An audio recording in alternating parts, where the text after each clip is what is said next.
যেহেতু একটা মাদ্রাসা শিক্ষা নিয়ে বর্তমানে নানা জায়গা থেকে নানা ধরনের আলোচনার নানা ধরনের পরামর্শের ফুলঝুরি ফুটতেছে, এই জন্য কথাগুলো আবার নতুন করে আলোচনা করা খুব দরকার। একটা কথা দেখবেন, অনেকেই এই কওমি মাদ্রাসাগুলোর শিক্ষার্থীদেরকে এই শিক্ষা ব্যবস্থাকে তুচ্ছ তাচ্ছিল্য করার জন্য মাঝে মাঝে একটা কথা বলে, জাকাত খায় ফিতরা খায়। কি কয়? জাকাত খায় ফিতরা খায়, আবার বড় বড় কথা কয়, এটাও বলে। কি কয়? জাকাত খায় ফিতরা খায়, বড় বড় কথা কয়। আমি ওই সকল বন্ধুদেরকে সবিনয়ে জিজ্ঞাসা করতে চাই, আচ্ছা ঠিক আছে, আমরা কওমি মাদ্রাসায় জাকাত খাই ফিতরা খাই, আচ্ছা বাংলাদেশের সরকারি যত স্কুল কলেজ বিশ্ববিদ্যালয় আছে, ওরা কার বাপেরটা খায়? ওরা কারটা খায়? প্রশ্ন আমার এই জায়গায়। আমি আপনাদেরকে হিসাব দেই, প্রাইমারি স্কুলে সরকারি স্কুলে যে সকল ছেলে মেয়েরা পড়ে মাসে কয় টাকা বেতন দেয়? 1 টাকাও বেতন দেয় না। এই প্রাইমারি স্কুলগুলোতে শিক্ষক শিক্ষিকারা মাগনা পড়ায়? বলেন, মাগনা পড়ায় না? তাদেরকে বেতন দেওয়া হয়? বেতন দেওয়া হয়। এই যে প্রাইমারি সরকারি স্কুলে যে সমস্ত আমাদের ছেলেমেয়েরা পড়াশোনা করে, এদেরকে পাঠ্যপুস্তক দেওয়া হয়। পাঠ্যপুস্তক কিনতে হয় না মাগনা দেয়? আচ্ছা, মাগনা যে পাঠ্যপুস্তকটা দিল, এই পাঠ্যপুস্তকটা তো মাগনা আসমান থেকে বৃষ্টির মতো পড়ছে নাকি? না, এই পাঠ্যপুস্তক ছাপাইতে পয়সা খরচ হয়েছে। পয়সা খরচ হয় কি হয় না বলেন তো? তো বই ছাপাইতে পয়সা খরচ হয়। শিক্ষক শিক্ষিকারা যারা পড়ায় তাদের বেতন লাগে। এই যে প্রাইমারি স্কুল হাই স্কুলের যে বিল্ডিং গুলো নির্মাণ হয়, এই বিল্ডিং গুলো গাছের মতো মাটি ফুইরে আস্তে আস্তে গজায় ওঠে না? এই বিল্ডিং গুলো নির্মাণ করতে পয়সা খরচ হয়? পয়সা খরচ হয়। কথা বলেন ঠিক না বেঠিক? আমি আর কিছু না, শুধু এই 3টা খাতের কথা জিজ্ঞাসা করলাম। এই যে তাদের পাঠ্যপুস্তকের যেই পয়সা, এই যে তাদের শিক্ষক শিক্ষিকাদের যে প্রতি মাসে সারা বাংলাদেশের সমস্ত প্রাইমারি স্কুলের শিক্ষক শিক্ষিকাদের হাজার হাজার কোটি টাকার যে বেতন, এই যে এক একটা প্রাইমারি স্কুলের যে ভবন, লক্ষ লক্ষ কোটি টাকা দিয়ে নির্মিত এই ভবন, হাই স্কুলেরও একই অবস্থা, সরকারি কলেজগুলোরও একই অবস্থা, সরকারি বিশ্ববিদ্যালয়গুলোরও একই অবস্থা। আরে ভাই, সরকারি বিশ্ববিদ্যালয়গুলোতে যারা পড়াশোনা করেন, যেই হলে এক একটা ছাত্র বসবাস করে, সেই হলে এক একজন ছাত্রের যে সিট আবাসন ব্যবস্থা, যদি ভাড়া দিয়ে থাকতে হতো, এক মাসে একটা ছাত্রকে কি পরিমাণ শুধু সিট ভাড়া দিতে হতো, যারা ভাড়া নিয়ে মেসে থাকে তারা বুঝতে পারবে। যদি তাদের পরিপূর্ণ মূল্য দিয়ে খাবার খাইতে হতো, আবাসিক সরকারি বিশ্ববিদ্যালয়গুলোর ক্যান্টিন থেকে যেই পয়সায় খাও, ওই পয়সা দিয়ে তোমার খাওয়া জুটত না। তারপরে এই যে সরকারি মেডিকেল কলেজগুলোতে যারা ডাক্তারি পড়াশোনা করে, ডাক্তারি পড়াশোনা করতে একজন ছাত্র একজন ছাত্রী 5 বছরের MBBS কোর্স শেষ করে। 5 বছরের MBBS কোর্স সম্পন্ন করতে একজন শিক্ষার্থীর পিছনে কত টাকা ব্যয় হয়, সরকারি মেডিকেলে গেলে ওটা বোঝা যাবে না। বাংলাদেশে এখন প্রাইভেট মেডিকেল কলেজের অভাব নাই।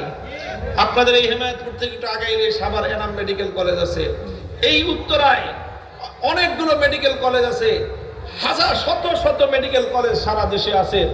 যে কোনো একটা মেডিকেল কলেজে খবর নেন যে একজন শিক্ষার্থী 5 বছরের MBBS শিক্ষা কমপ্লিট করতে কম করে না হলেও 30 থেকে 35 লক্ষ টাকা তার খরচ হয়।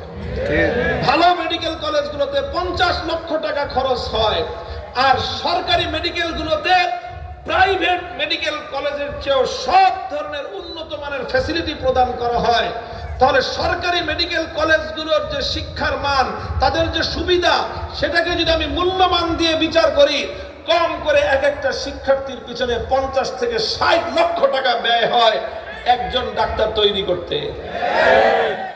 তোমরা যারা সরকারি মেডিকেলে পড়ে ডাক্তার হও, বুয়েটে পড়ে ইঞ্জিনিয়ার হও, প্রাইভেট ইঞ্জিনিয়ারিং পড়ে দেখো 40 থেকে 50 লক্ষ টাকা খরচ হয়। সরকারি ইঞ্জিনিয়ারিং বিশ্ববিদ্যালয়ে পড়লে 2-4 টাকা খরচ হয়। যারা বিশ্ববিদ্যালয়, সরকারি বিশ্ববিদ্যালয়গুলোতে পড়ে অনার্স মাস্টার্স কমপ্লিট করো, প্রাইভেটে পড়লে 10-15-20 লাখ টাকা, 30 লাখ টাকা খরচ হয়। সরকারিভাবে পড়াশোনা করলে, মাগনায় তোমরা পড়াশোনা করো, তো মাগনা যে পড়াশোনা করো, এই শিক্ষা ব্যবস্থা পরিচালনা করতে অর্থ ব্যয় হয় কি হয় না? এখন তো জিজ্ঞাসা করতে মনে চায়, বেটা এই পয়সাটা কার বাপে দেয়? বলো কার বাবা দেয়? বলবা সরকারে দেয়।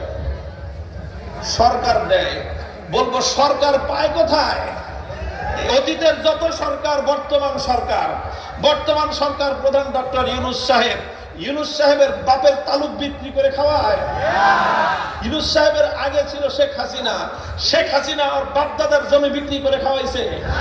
শেখ হাসিনার আগে ছিল বেগম জিয়া কি তার বাপের বাড়ির থেকে জায়গা জমি বিক্রি করে এনে তারপরে টাকা দিয়েছে? তার আগে ছিল হোসেন মোহাম্মদ এরশাদ সাহেব, তার আগে ছিল জিয়াউর রহমান সাহেব, তার আগে ছিল শেখ মুজিবুর রহমান সাহেব। কোন সরকার প্রধান নিজের বাবার তালুক বিক্রি করে সরকারি এই সমস্ত বিশ্ববিদ্যালয়গুলোতে, এই সকল শিক্ষাঙ্গনগুলোতে তোমাদেরকে অর্থের যোগান দেয়? বলো।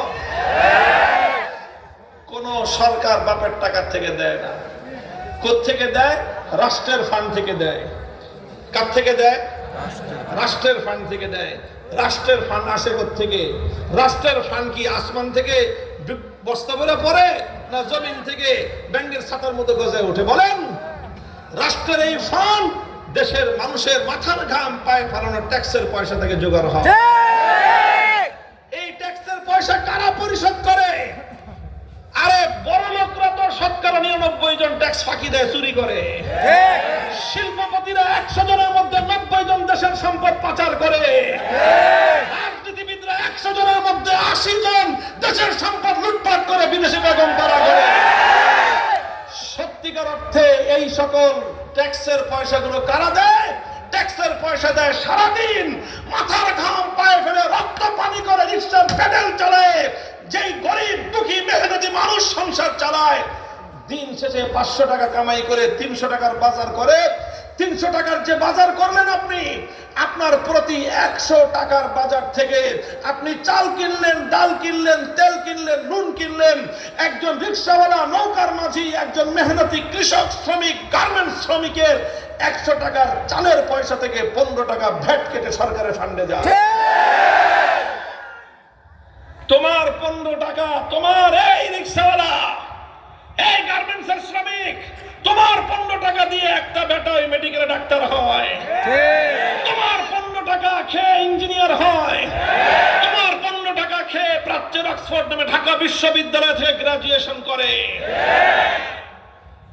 তো বেটা আমরা জাকাত খাই, ফিতরা খাই। আমরা বড় লোকের আল্লাহর পক্ষ থেকে নির্ধারিত যেই জাকাত, যেটা বড় লোকের সম্পদের মধ্যে গরিবের অধিকার, এটা গরিবের অধিকার, এটা তার সম্পদের মধ্যে আল্লাহ সৃষ্টিকর্তা বলে দিয়েছেন বড় লোকের সম্পদের মধ্যে তোর হিস্সা আছে। আমি তো আমার ন্যায্য হিস্সা বড় লোকের কাছ থেকে যাকাত নিয়ে আমার সন্তান কওমি মাদ্রাসায় প্রতিপালিত হয়। আমার সন্তান রিকশাওয়ালা যদি নিজের ইচ্ছায় স্বেচ্ছায় হাসি মুখে আমার মাদ্রাসায় কিছু কন্ট্রিবিউশন করে, তাহলে সেটা আমার সন্তান খায়।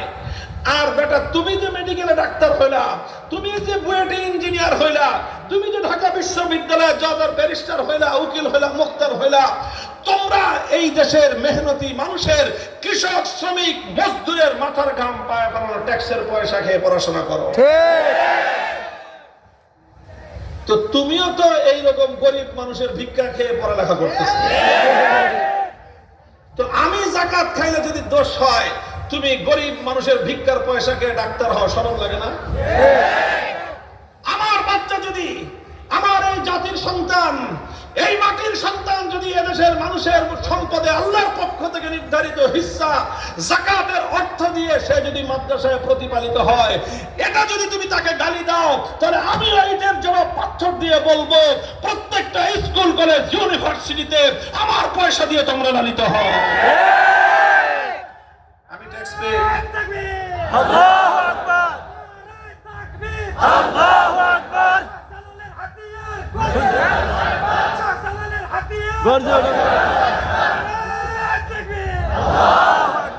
আলহামদুলিল্লাহ, আমি এটাকে দোষের কিছু মনে করি না। আমাদের সন্তানরা তারা আমাদের জাতির সন্তান। বলেন কথা ঠিক না বেঠিক? আপনার সন্তান জাতির ভবিষ্যৎ, আমার সন্তান জাতির ভবিষ্যৎ, সবার সন্তানই জাতির ভবিষ্যৎ। জাতির ভবিষ্যৎ সন্তানরা জাতির সম্পদ দিয়ে পালিত হবে, এতে অসম্মানের কিছু নাই। বাবার টাকা খেয়ে সন্তান বড় হবে, এতে সন্তানের অসম্মানের কিছু নাই। নাতি তার দাদার টাকা দিয়ে প্রতিপালিত হবে, এতে নাতির জন্য কলঙ্কের কিছু নাই। জাতির সম্পদ দিয়ে জাতির সন্তান লেখাপড়া শিখবে, এটা জাতির জন্য গৌরবের, সন্তানের জন্য গৌরবের। জাতির ট্যাক্সের টাকা খেয়ে পয়সা পড়ালেখা করলে যেরকম কলঙ্কের নয়, জাতির যাকাতের টাকা খেয়ে পড়াশোনা করলে এটা কলঙ্কের কিছু নয়, এটা জাতির জন্য গৌরবের। এরপরে যদি কারো কোনো কথা থাকে আমার সামনে এসে বলল, কথা হিসাব করে বলবা। তোমরা সরকারের নির্ধারিত ট্যাক্সের পয়সা খেয়ে পড়াশোনা করো, আমরা আল্লাহর পক্ষ থেকে নির্ধারিত ট্যাক্সের পয়সা খাই। বাট সরকারেরটার মধ্যে ভেজাল থাকতে পারে, আল্লাহরটার মধ্যে কোনো ভেজাল নাই। সরকারের ট্যাক্সের মধ্যে জুলুম থাকতে পারে, আল্লাহর যাকাতের মধ্যে কোনো জুলুম নাই। সরকার মানুষের কাছ থেকে অন্যায়ভাবে জোরপূর্বক বেশি ট্যাক্সের পয়সা উসুল করতে পারে, আমার আল্লাহ জুলুম করে কোনো যাকাত উসুল করেন না। আমার আল্লাহ যে যাকাত উসুল করেন সেটা মানুষ হাসি মুখে আনন্দ চিত্তে দেয়। সরকারি ট্যাক্সের পয়সা মানুষ দেয় খালি ফাঁকি দিতে পারে কেমনে, জোর করে মানুষের কাছ থেকে উসুল করা হয়। সরকারি ট্যাক্সের পয়সার মধ্যে মানুষের চোখের অশ্রু জড়িয়ে থাকে, আল্লাহ দেওয়া যাকাতের পয়সার মধ্যে মানুষের হৃদয়ের ভালোবাসা জড়িয়ে থাকে। বলেন যুক্তি যদি থাকে, তোমরা যে আমাদের মাদ্রাসার সন্তানদেরকে যাকাত খায় ফিতরা খায় বলে উপহাস করো, আমি তোমাদের সকল কাছে প্রশ্ন রাখলাম, তোমরা কার বাবারটা খেয়ে পড়ো? তোমরা যদি জবাব দিতে পারো, আমার কাছে তার চেয়ে উত্তম জবাব আছে। কথা বলেন ঠিক না বেঠিক? তবে আমি কিন্তু কোনোটাকেই খারাপ মনে করি না। কথা বলেন ঠিক না বেঠিক? আমার সন্তান আমারটা খেয়ে পড়বে না, বেটা তোরটা খেয়ে পড়বে নাকি? আমার বাংলাদেশের সন্তান বাংলাদেশের সম্পদ খেয়ে পড়বে না, তোর ইন্ডিয়ারটা খেয়ে পড়বে নাকি বেটা? বাংলাদেশের মানুষের যাকাতের টাকা খেয়ে বাংলাদেশের সন্তানরা পড়াশোনা করবে, মুসলমানদের যাকাত